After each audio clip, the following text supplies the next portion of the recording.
Welcome to this wet fish film odyssey. We are diving Auliston Point, the Sound of Mull, Scotland. The tides in the Sound of Mull are fierce, to say the least. As a result, generally second dives are either drift dives or in a place where slack water exists all the time. Slack water being no tide at all, making diving easy and most importantly possible.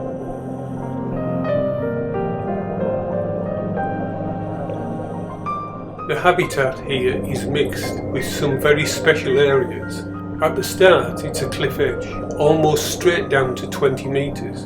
We venture across the cliff, underwater boulder slope and onto a shale and sand bottom. Everywhere that is horizontal is a covering of what looks like mud, but it's actually, in fact, it's dead and decaying organic material from seaweed and plankton. It kicks up easily and the visibility drops dramatically.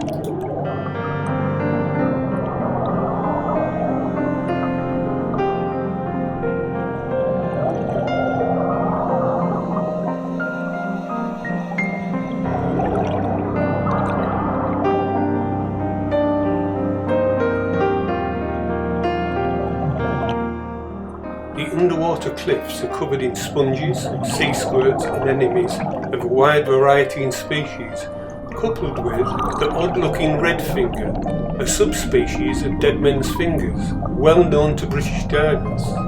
It's early in autumn, late summer, and the sea is at its peak temperature, and at this latitude the result often has a green hue of plankton. Visibility can be variable, especially without the effect of the tide, as we have here. However, it is a good 10 metres plus, offering an unparalleled view of the underwater landscape.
As you can see in this shot, you can see 5 divers.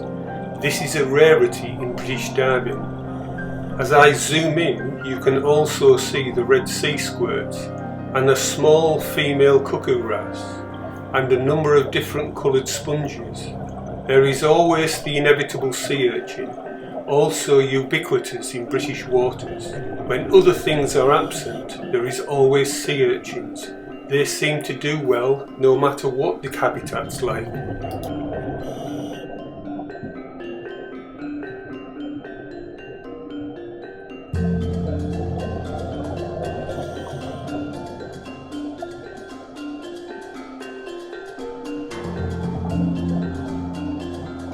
seascape, as you can see, is vast. Just below me you can see a massive redfingers colony.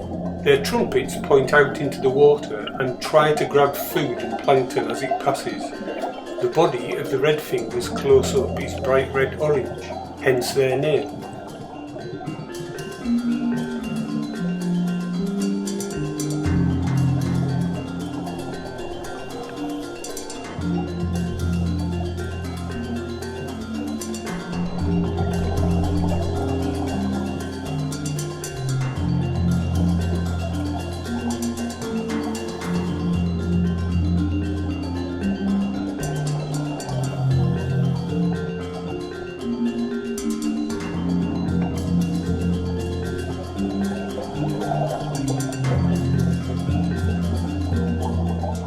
The sheer number of divers on the rock face has unfortunately disturbed the gooey layer, and the visibility is reducing as a result.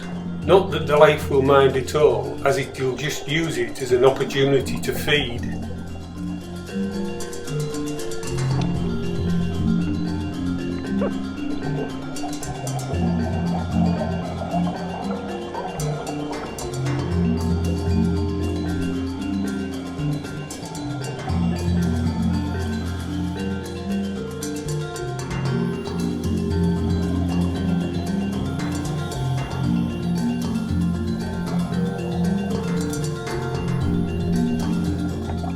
It's only when you stop and look closer with an examination do you see what your buddy is filming.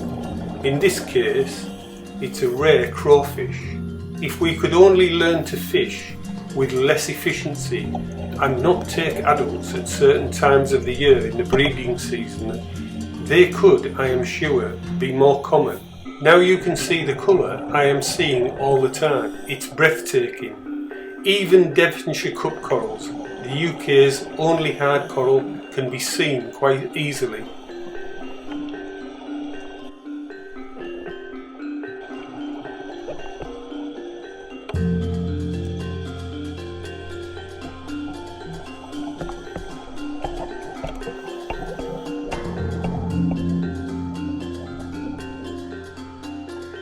I take the opportunity to let the crawfish feel my skin, so it knows I am no threat at all.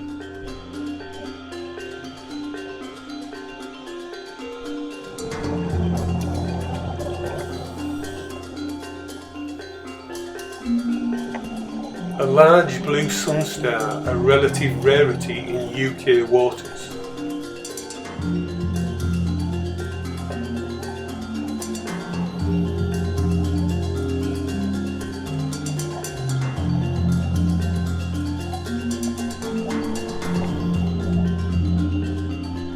It's at this point we decided to leave the rock face and cross the boulder slope with the hope of leaving the track of our fellow divers and find a little clearer water. Who knows what we might find?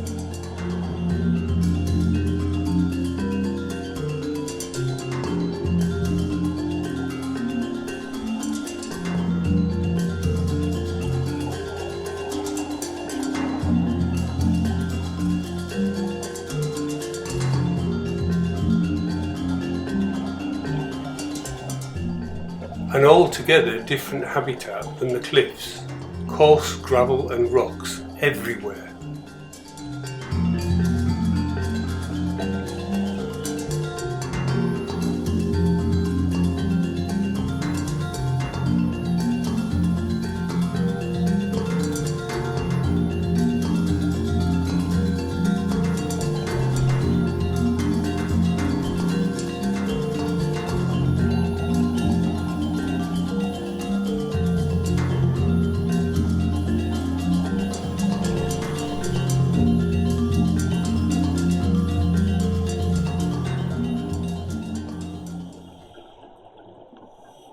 We finally hit the bottom of the cliff and the boulder slope.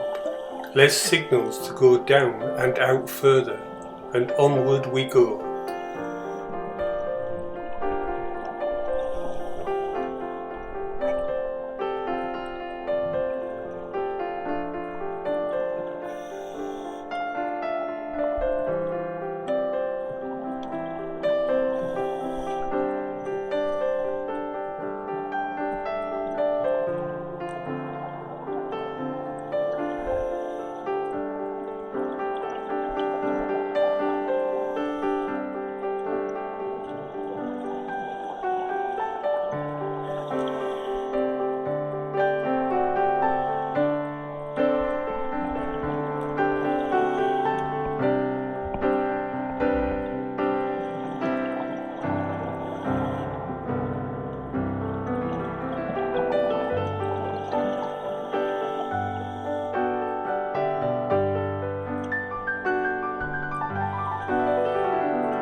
Here, the red fingers in close-up. Look at the trumpets, they are huge on this species compared to the dead men's fingers.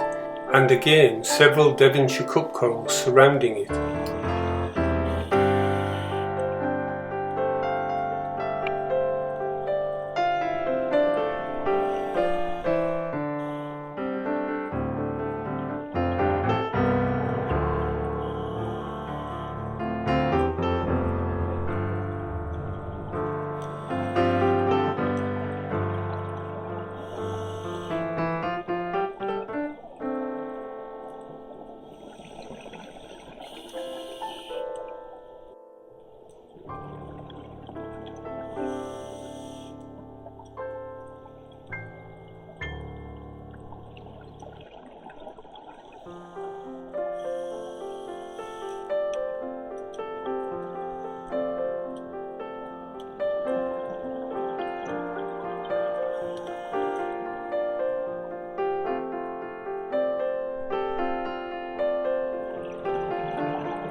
Look at this red fingers, it's absolutely massive and out in full feeding mode.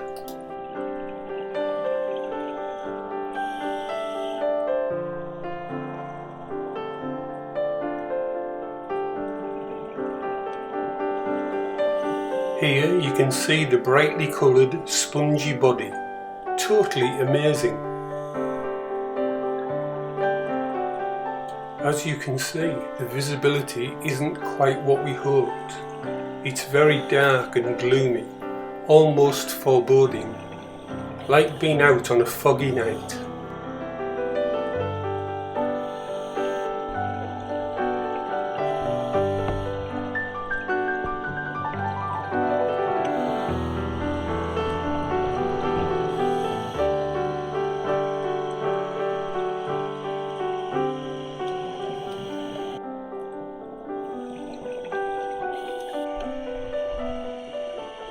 As a result of the poor visibility, we start to head back towards the wall with hope in our hearts.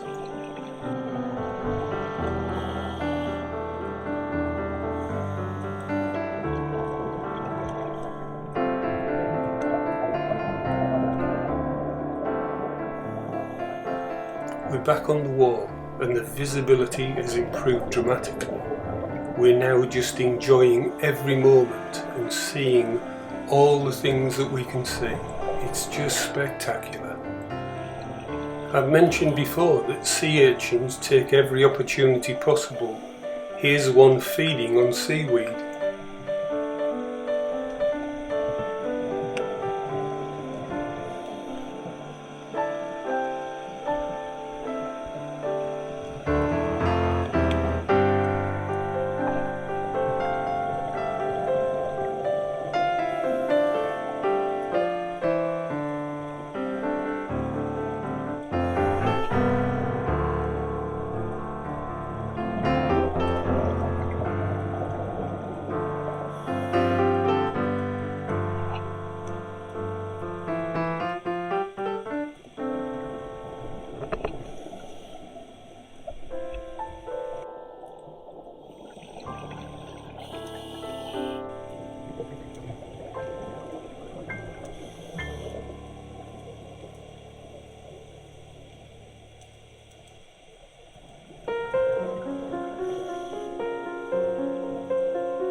It's a rare but great opportunity to look in awe at the sheer vastness of the terrain. We look so tiny against the rock wall backdrop.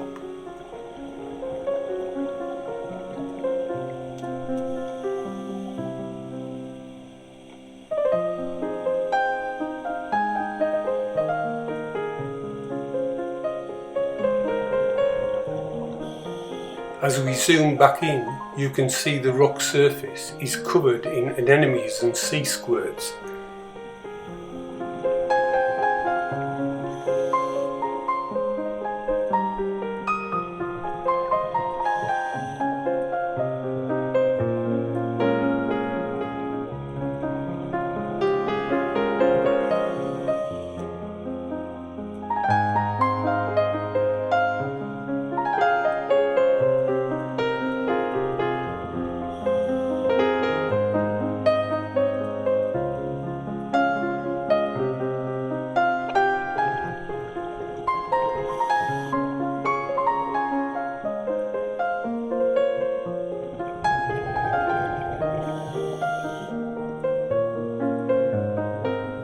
the stunning red fingers with a ballongrass just in the background.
The noise has me looking round. It's a passing boat propeller.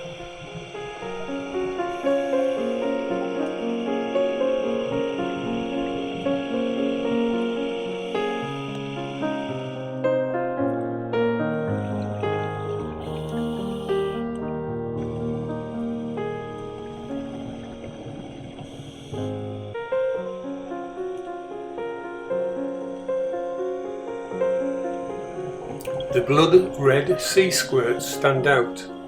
Look at all the other life dotted in between. This is what the whole wall looks like to me. Anemones, starfish, and even sea urchins. What more could a diver want? You may have noticed the viz has improved. I think our group are now deeper in the water, leaving us on the wall alone. Small fish everywhere.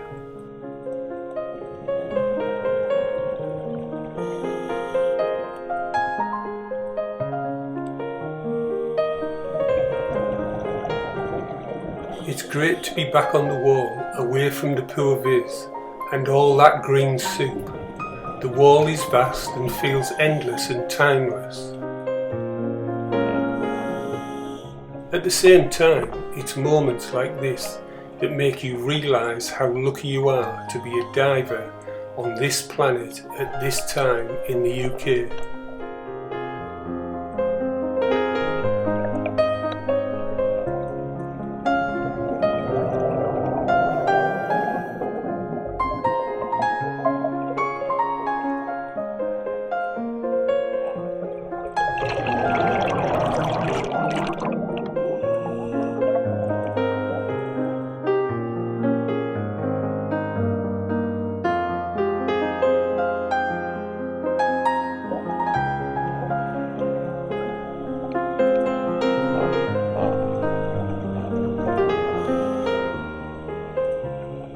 Now you get to see the sheer beauty of the red fingers, with its orange-red body, large trumpets, all feeding in the passing tide. It's picked a perfect spot just to be.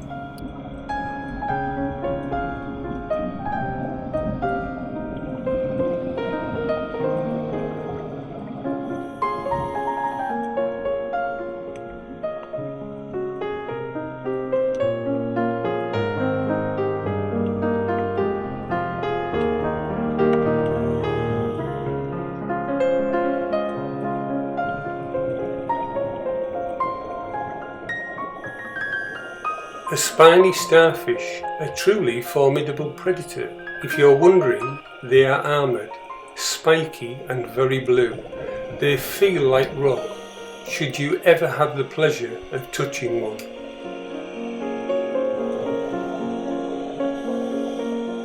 It's that time. Our gas supply is running down. We're out at bottom time and this is the second dive of the day. It's been incredible. A diverse habitat with a diverse range of Scottish underwater life. As always, our delayed SMB is let go. The boat knows where we are and we can control our ascent and manage our decompression and safety stops.